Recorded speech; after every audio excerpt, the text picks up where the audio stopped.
British designed 22,000-pound bombs, the largest aerial missiles in existence. Known as the Grand Slam or Volcano, the 11-tonner measures 25 feet 5 inches in length and more than 3 feet in diameter. It's fastened under the fuselage of a specially modified Lancaster.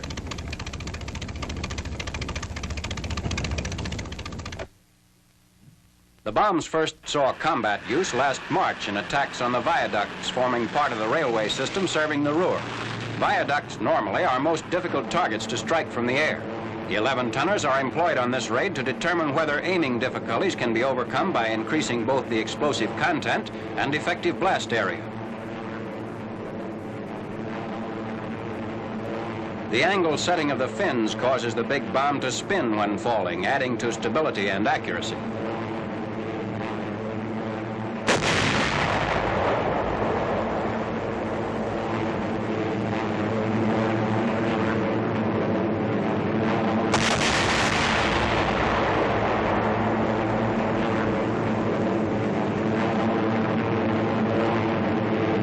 Three separate attacks were made on the viaducts.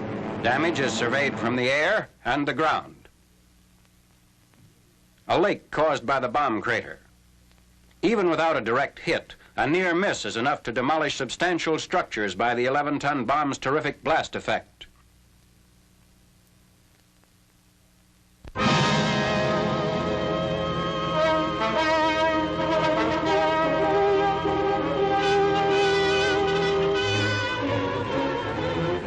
Arrival at Oslo by C-37s of the American 474th Infantry Regiment.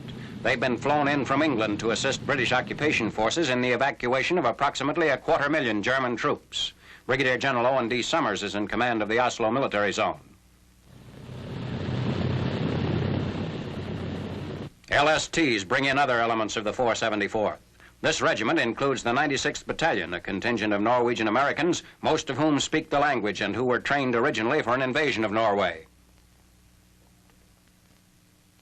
King Haakon returns to Norway on 7th June, the 5th anniversary of his departure for Great Britain and the 40th anniversary of Norwegian independence. Allied Army and Navy officers participate in the welcoming ceremonies. American troops march in the parade. Men of the 474th Regiment line up for inspection by the monarch.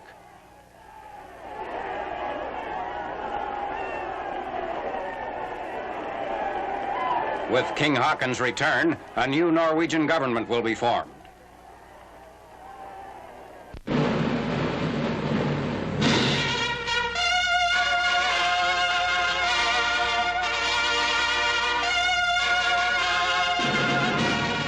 Before his triumphal return to the United States, General Dwight D. Eisenhower receives a welcome from hundreds of thousands of Parisians. He drives through the French capital on 14th June, 5 years to the day after German troops had done the same. Greeted by General Charles DeGaulle, the Supreme Allied Commander next lays a wreath on the tomb of the unknown soldier at the Arc de Triomphe.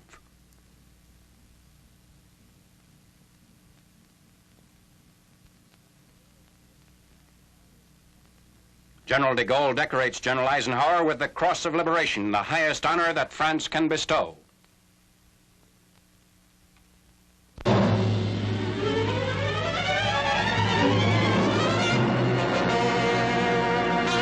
Seagoing maintenance units have been designed by ordnance to retrieve and service battle-worn LVTs. Shown here is a beachhead repair shop. All equipment is mounted on skid trays, approximately 12 by 6.5 feet, which are securely placed aboard several LVTs. Moving into a section providing the best natural cover, the skids are unloaded by leading a cable from the rear end of the skid to a suitable anchorage. Then the LVT can be driven out from beneath the skid.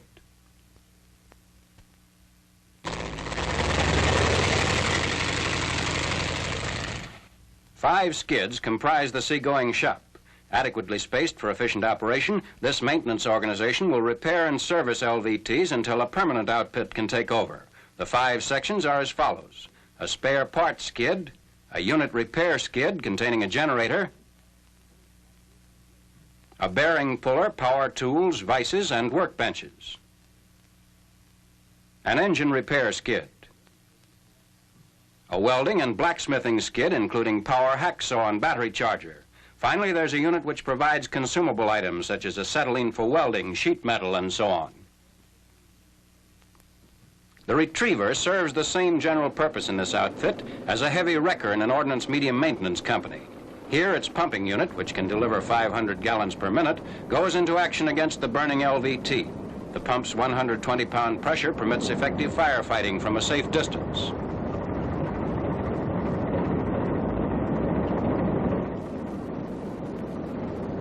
For engine, gasoline, or oil fires, a 10-foot fog nozzle applicator can be used. The fine fog spray chokes off the oxygen and extinguishes the blaze. When the fire is out, the LVT is towed ashore for repair in the shop area. An LVT swamped in the surf is pulled out using the winch mounted on the retriever. The winch has 300 feet of 3/4-inch wire rope, which will safely stand the strain of 38,000 pounds. A broken support roller bracket on an LVT is another job for the retriever. It carries an arc welding outfit for making spot repairs. When parts are required, they are secured from the consumable skid at the repair shop. After completing its beachhead mission, the maintenance outfit may be reloaded on LVTs and returned for reassignment.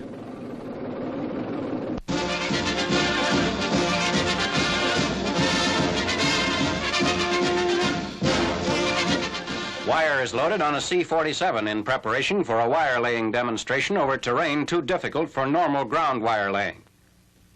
The wire is previously wound in a twist fork pattern so that it pays out from the inside of the coil. The outside end of one coil is spliced to the inside end of the next coil to permit a continuous run. A pressure tank forces a soap solution through rubber tubes to lubricate the wire and reduce friction when it's paid out. Only modification of the C-47 is the removal of the rear door panel.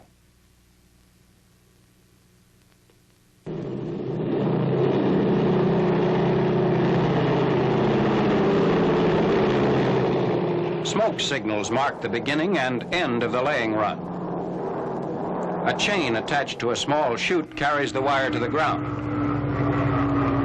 As soon as the signal crew has secured the wire, connection is established with the company switchboard. The wire is laid at the rate of a mile every 30 seconds.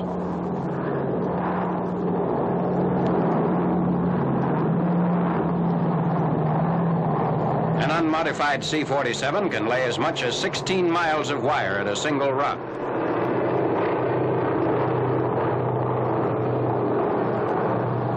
The pilot flies directly over the smoke signal marking the end of the run.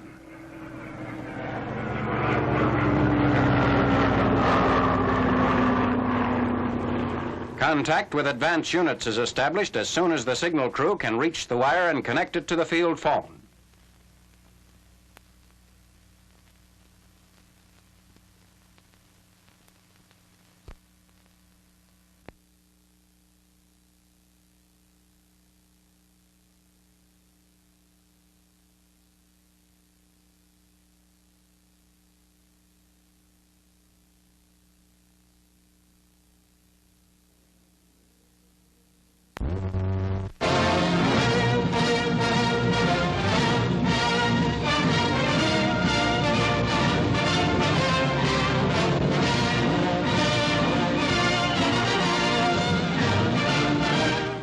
Corps films of American transports flying troops of the Chinese 6th Army Group to Jigyang, China, where the U.S. 14th Air Force Base is threatened by an advancing Japanese column. The troops, after fighting in Burma, are returned to halt the new Japanese drive in China. Much equipment is brought in with the Chinese troops. The soldiers are taken to the front in trucks driven by Americans. Mules are also flown in from the Burma front. Weapons, ammunition, and food are supplied by American liaison groups cooperating with the Chinese. American air bases east of Jigyang are evacuated. While Chinese troops are being rushed through Jigyang to turn back the enemy drive, all supplies at these smaller air bases, including thousands of gallons of gasoline, are safely removed to Jigyang by all available transport.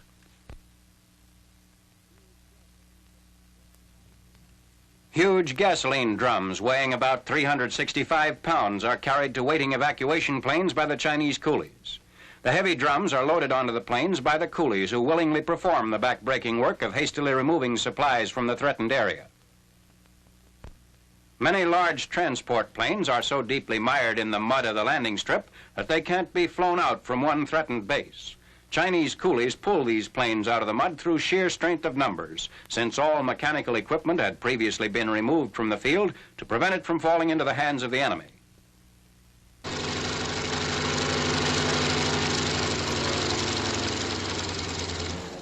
While evacuation operations at these air bases are being carried out, C-37s fly supplies and ammunition to the airfield at Zhuijuan, a Chinese city recaptured from the Japanese. Airdrops supply the Chinese troops fighting behind the western Japanese lines. Counterattacks along the entire Hunan province front are preludes to a general Chinese counteroffensive in this sector, capitalizing on the current Japanese withdrawal. Chinese soldiers wounded in the front-line fighting are returned to base hospitals in American trucks. Trucks form an important part of the combined plane, vehicle, and horse transportation system furnished by Americans to carry Chinese 6th Army troops and supplies to the front.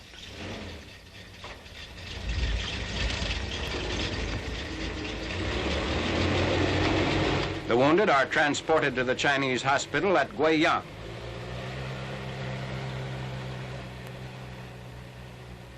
Chinese troops smashed the Jap drive on the American air base at Jigyang 9th May in one of the most important victories of the Chinese War.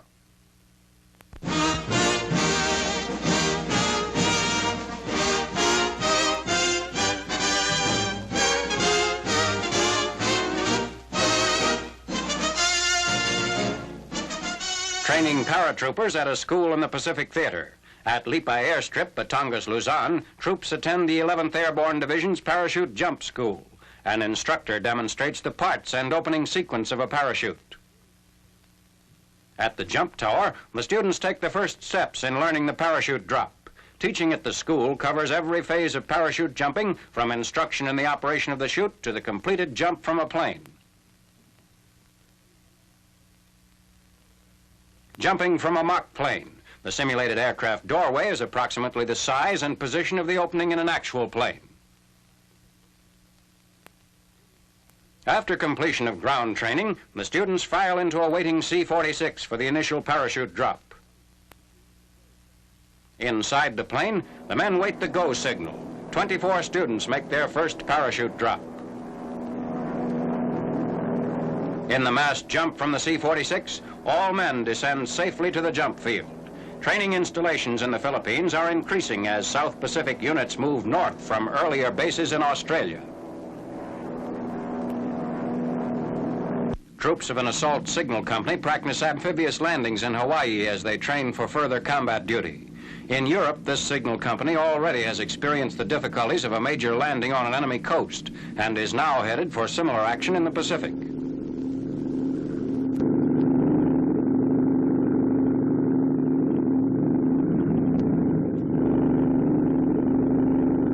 The assault boats hit the shore.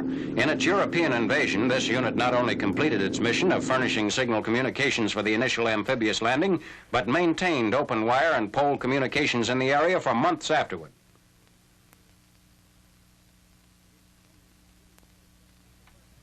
The beach training problem covers setting up of wire, radio, and message center communications.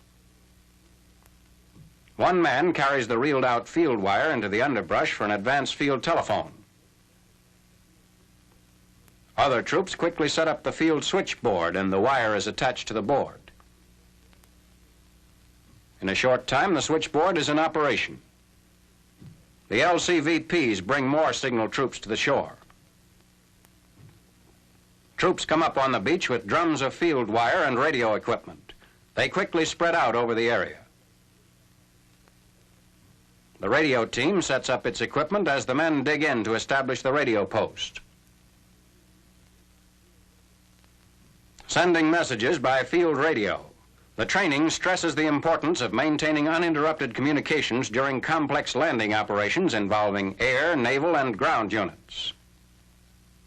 A company message center. After the successful completion of the training mission, the troops are addressed by a company officer.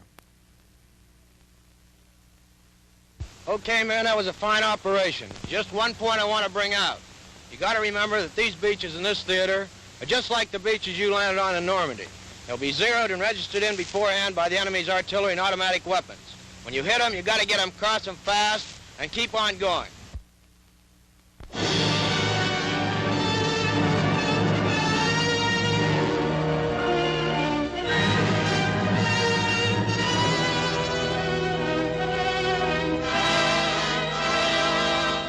Road conditions near the 96th Division's front lines on Okinawa. A week of heavy rain slows down the transport of personnel and supplies. On a road up near the front, vehicles sliding off the road because of the mud have to be abandoned.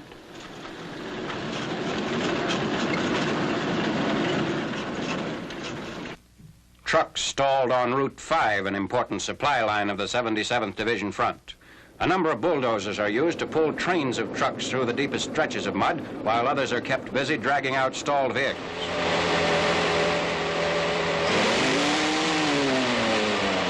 Ammunition for the front bogs down along another of the supply roads.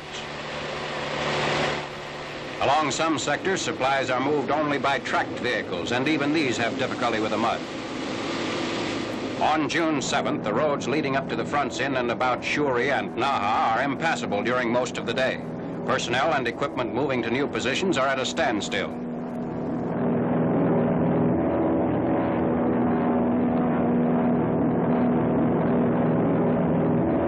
Blocked by muddy roads outside Kuba, supplies, equipment, and personnel are loaded on various landing craft at Kuba Beach for transporting to Yonabaru.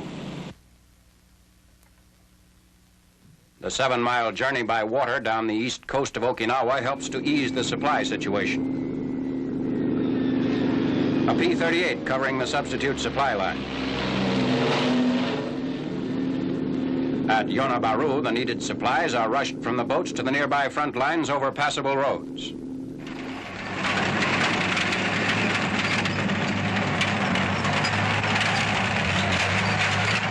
The improvised supply line services frontline troops of the 7th and 96th Divisions, as well as the 7th Field Depot.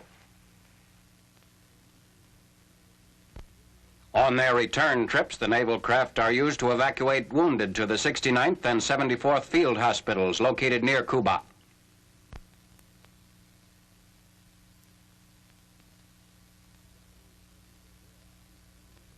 Japanese prisoners of war and civilians from the destroyed towns and villages in the vicinity are also evacuated on the boats returning to Kuba Beach for additional supplies.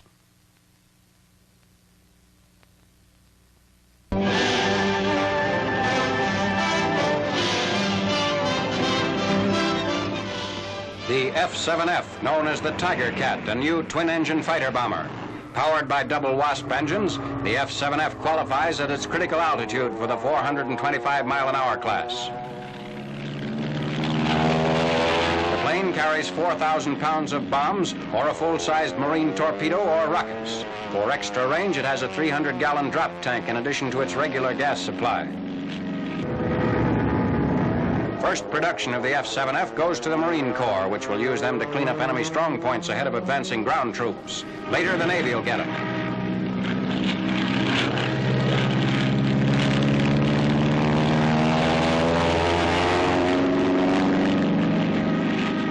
The Tiger Cat is equipped with a tricycle landing gear.